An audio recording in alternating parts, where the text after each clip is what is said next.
Okay, so this video is gonna be for showing you how to fix a P0456 error code on a Mustang for the S195 models. I'm assuming because this is a 2011 Mustang and it should be the same for 2011, 2014. Went to AutoZone. They weren't very helpful, but they gave me this code and what needed to be replaced. I tried finding videos on YouTube everywhere and I couldn't find anything. So here is the part. It's called the Purge bulb. This is what it looks like here. Also tried finding videos on where it's located. Couldn't find anything, but it was pretty simple. Just stared at it for a few seconds and I'm assuming it's gonna go right there. This module is just gonna clip in place right here and remove the red part and insert the hose.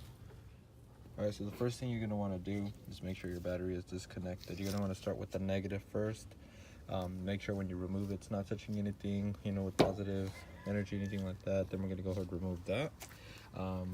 The sizing for 2011 Mustang is gonna be an 8mm wrench, socket wrench. Too lazy to look for the socket wrench, so I went ahead and pulled out my wrench. The sizing for that, I was told was gonna be a 10mm. It wasn't, but luckily it is the same size as the battery, just 8. Gets off pretty loose. So I'm gonna go ahead and start with the battery.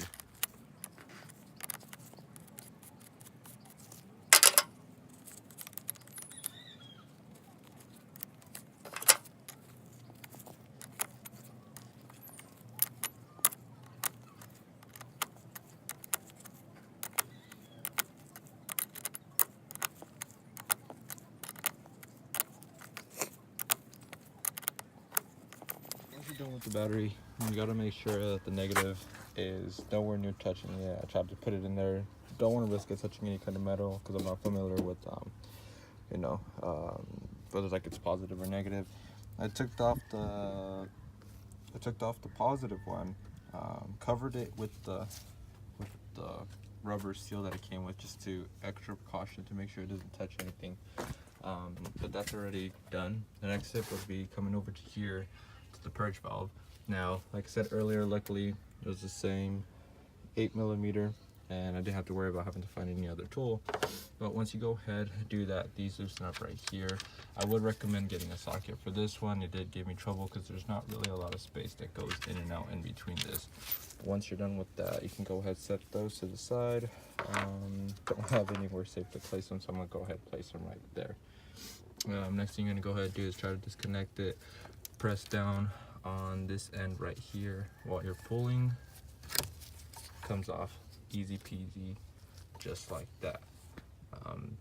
So like I said, push down on this section right there when you pull off, and it should let you take it off. This section right here, I believe you just go ahead, attempt to pull it off like so. I know yesterday I found it at night, but I didn't want to have to deal with it at night because I wouldn't have good lighting. I'm gonna go ahead and flop it out of place and attempt to pull this section out from here using my 2 hands because I don't have any phone stand, anything like that to record.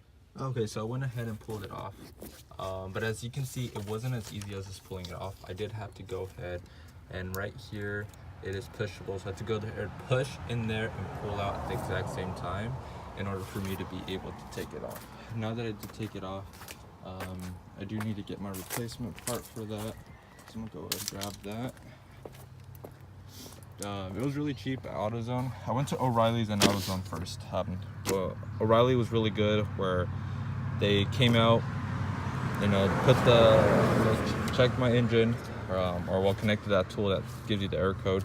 They actually did it themselves, took it into the office, told me, all the codes that it could be, but they limited down to 3 things that it might be. One of them was going to be my gas cap, but if you do own a Mustang, you know that with the gas, there is no cap. It's just like the one where you put the nozzle in and it pushes in between itself. Went to AutoZone. They made me do the test itself. Just printed this out and showed me the part. They didn't even have directions on how to do that. Took the risk, just bought it, and it turned out to be an easy fix for it. So now what I'm going to do is go ahead, just replace this onto the front. So I'm going to do the same thing in reverse order though. You can see this is how the part was, and all I would have to do is remove this rubber hose. It's going to be exactly the same. You can see it looks like the seal is all dirty, messed up, worn. With this one, it's not that worn.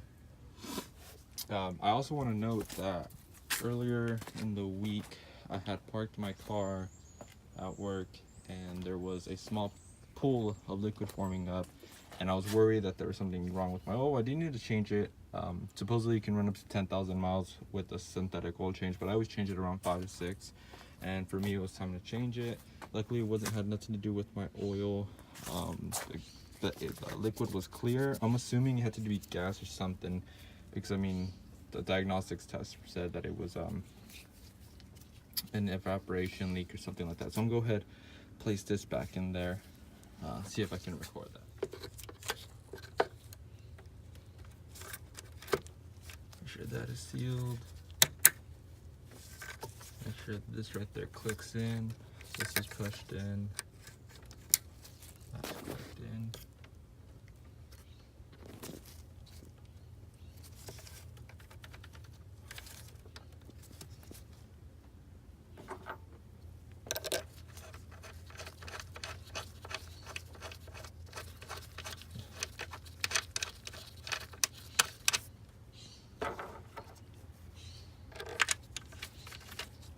And I'm gonna go ahead, tighten these back on, reconnect my battery, and then I'm gonna go ahead and show you the inside of the car, see if it cleared at least my code. I remember somewhere to disconnect the battery. It does clear the code, I believe, and after 3 days of driving, I should be fine. This was what was wrong. So in case you guys do have the same code, that EVAP Purge part is gonna be right there in the center of the car. I remember this said it was near the manifold, so luckily I just looked straight forward. It was right there.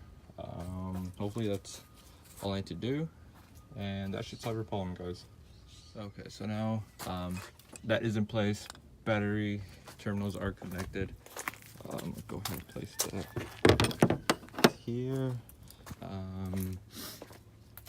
So I'm gonna go ahead and turn on my car now that everything's installed, and see anything pops up. Okay, so let's go inside here. Don't have I did see somewhere online that there is like a memory saver where you do connect it right there. Not sure what it says. I did make sure to take a picture of I use like the trip destination to make sure oh, what the heck. Okay, so probably lost all my radio things. Doesn't matter, I use my phone. Moment of truth, see if that check engine light does turn off.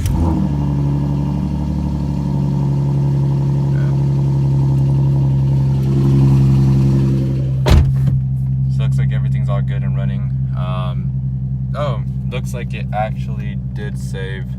So it's been 343 miles, 334 since I last changed my oil.